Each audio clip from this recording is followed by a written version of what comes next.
பொள்ளாச்சி சம்பவத்தை மேற்கோள் காட்டி அண்ணா பல்கலைக்கழக விவகாரத்தை முதலமைச்சர் நியாயப்படுத்துகிறார் என சட்டமன்ற எதிர்க்கட்சி துணைத் தலைவர் ஆர்.பி. உதயகுமார் குற்றம் சாட்டியுள்ளார்.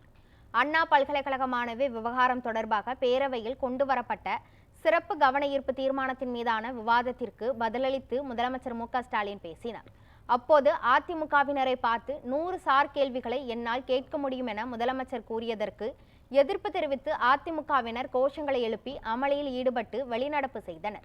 இதனையடுத்து பேரவைக்கு வெளியே செய்தியாளர்களை சந்தித்த எதிர்க்கட்சி துணைத் தலைவர் ஆர்.பி. உதயகுமார், பொள்ளாச்சி சம்பவத்துக்கு சிபிஐ விசாரணை வேண்டும் என அதிமுக பரிந்துரை செய்தது எனவும், பொள்ளாச்சி சம்பவம் குறித்து முதலமைச்சர் பொய்யான தகவல்களை தெரிவிக்கிறார் எனவும் குறிப்பிட்டார். மாணவி விவகாரத்தில் கைதான ஞானசேகரன் திமுக பிரமுகர்தான் என்று கூறிய அவர், முதல்வர் பதிலளித்த பிறகுதான் சந்தேகம் வலிக்கிறது என கூறினார்.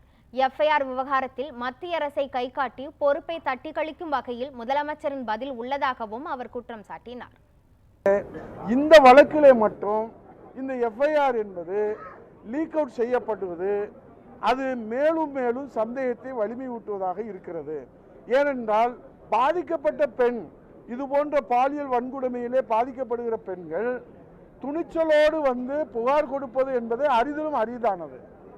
ஆனால் இந்த பெண், பாதிக்கப்பட்ட பெண் உடனடியாக புகார் கொடுத்ததை உடனடியாக வெளியிடுவது என்பது பாதிக்கப்பட்ட பெண்கள் யாரும் காவல்துறையிலே புகார் கொடுப்பதிலே அஞ்சுகிற ஒரு நிலைமையை ஏற்படுத்துவதாக இது கருதப்படுகிறது. ஆகவே இது குறித்து மாண்பு முதலமைச்சர் அவர்கள் பதில் சொல்லுகிற போது, இதற்கு நாங்கள் பொறுப்பல்ல, இது மத்திய அரசின் கீழே இருக்கக்கூடிய நிக் என்று சொல்லக்கூடிய நேஷனல் இன்ஃபர்மேஷன் என்ற அந்த நிறுவனத்தின் மீது விளக்கம் சொல்லப்பட்டிருக்கிறது என்று பொறுப்பை தட்டி கழிக்கின்றார்கள்.